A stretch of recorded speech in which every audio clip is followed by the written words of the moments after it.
வணக்கம். இன்றைக்கி நம்ம பார்க்க போகிற சமையல் ஒரு சிம்பிளான சைடிஷ் ரெசிபி தான் பார்க்க போகிறோம். இட்லி, தோசை, ஊத்தப்பம், பொங்கல் எல்லாத்துக்குமே அருமையாக இருக்கும். வாங்க எப்படி செய்யலாங்கிறத பார்க்கலாம். இப்போ ஒரு குக்கர் எடுத்துக்கலாம். மீடியம் சைஸாக ஒரு 2 தக்காளி சேர்த்துக்கலாம். ஒரு கை அளவுக்கு சின்ன வெங்காயம் கட் பண்ணி வச்சுருக்கேன், அதையும் சேர்த்துக்கலாம். முழுசாக கூட சேர்த்துக்கிறதுனாலும் சேர்த்துக்கலாம். ஒரு 4 பல் பூண்டு கட் பண்ணி வச்சுருக்கேன், அதையும் சேர்த்துக்கலாம். இப்போ இதில் சாம்பார் தூள் சேர்த்துக்கலாம். இப்போ இதில் சாம்பார் தூள் 1 டேபிள் ஸ்பூன் சேர்த்துக்கலாம். இது கூடவே ஒரு 1/2 டேபிள் ஸ்பூன் கலருக்காக 1/2 டேபிள் ஸ்பூனோட கம்மியாக காஷ்மீரி மிளகாத்தூள் சேர்த்துக்கலாம்.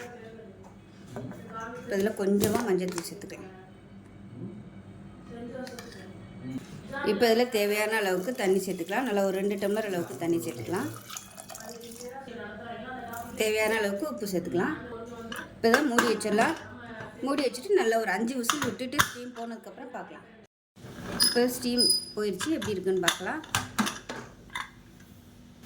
இப்போ அதை நல்லா மசிச்சு விட்டுக்கலாம்.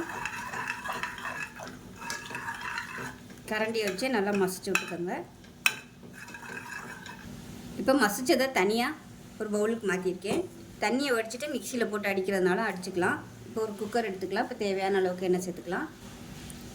இப்போ எண்ணெய் சேர்த்துக்கலாம். இப்போ எண்ணெய் நல்லா சூடாகிடுச்சு. 1 டீஸ்பூன் கடுகு, கொஞ்சமாக 2 வெந்தயம், கொஞ்சமாக சீரகம், கொஞ்சமாக உளுந்து, வாசனைக்காக 3 வரமிளகாய், கொஞ்சமாக கருவேப்பிலை.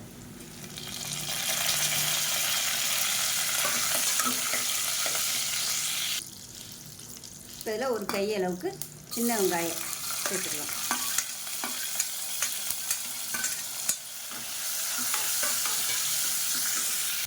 வெங்காயம் நல்லா வதங்கிடுச்சு. இதில் 1 டேபிள் ஸ்பூன் அளவுக்கு கடலை மாவு சேர்த்துக்கலாம். சேர்த்து இந்த எண்ணெயிலே நல்லா வதக்கி விட்டுக்கலாம். கடலை மாவை தண்ணியில் கரைச்சி சேர்க்குறத விட இந்த மாதிரி எண்ணெயில் வறுத்துட்டு சேர்த்திங்கன்னா டேஸ்ட்டு நல்லாயிருக்கும். மீடியமான ஃப்ளேமில் அதை வந்து நல்லா எண்ணெயில் வறுக்கணும், இல்லைன்னா சட்டுன்னு கருகி போயிடும். இப்போ பாருங்கள், பச்சை வாசனை போக நல்லா வதக்கியாச்சு. இப்போ நம்ம கடைஞ்சி வச்சுருக்க இந்த தக்காளி வெங்காயத்தை அப்படியே சேர்த்துக்கலாம். சேர்த்துட்டு நல்லா கலந்து விட்டுக்கலாம். அது கொதிக்கட்டும். கொதிக்க ஆரம்பிச்சிச்சுன்னா திக்னஸ் ஆகும். அந்த மாதிரி ஆகையில் தேவைப்பட்ட தண்ணி சேர்த்துக்கலாம். உங்களுக்கு இந்த மாதிரி தக்காளி இருக்கிறது பிடிக்கலன்னு நினச்சிங்கன்னா தண்ணியை இருத்துட்டு மிக்சியில் அடிச்சிட்டிங்கன்னா உங்களுக்கு நல்லா ஸ்மூத்தாக இருக்கும் சாம்பார். நான் அன்றைக்கி அப்படியே சேர்த்துட்டேன். இது கொதிக்கட்டும்.